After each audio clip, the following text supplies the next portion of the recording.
Lorsque des amis ou des proches initient une tontine d'argent pour faire face aux urgences ou financer un projet, c'est une bonne affaire. Mais en cas de litige, autrement dit, en cas de non-respect des conditions établies, vers qui aller? Est-il possible de rédiger une plainte? Mieux, que dit la loi gabonaise à propos? Sur le plan du droit, au niveau du Gabon, il faut dire que c'est un phénomène qui n'est pas encadré.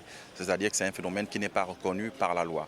Cependant, il faut quand même se poser la question de savoir qu'est-ce qui discipline les membres de cette association ou de cette cantine, qu'est-ce qui rend contraignant, n'est-ce pas, le fait que quelqu'un qui a déjà reçu de l'argent en amont, que cette personne puisse rembourser également en aval.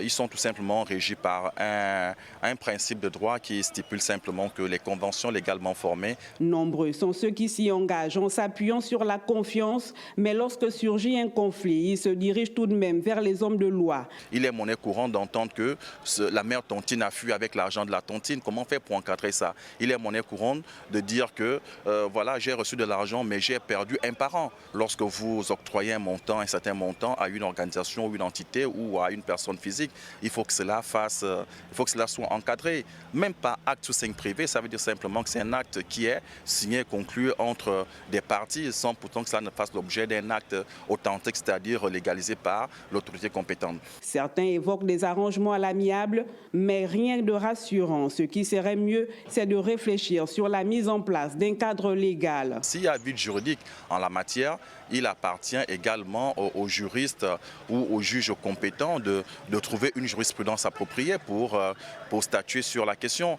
Et c'est le moment ou jamais également d'inviter le législateur gabonais à se pencher sur la question, parce que si cette question existe, il faut naturellement l'encadrer pour éviter des dérapages à la longue.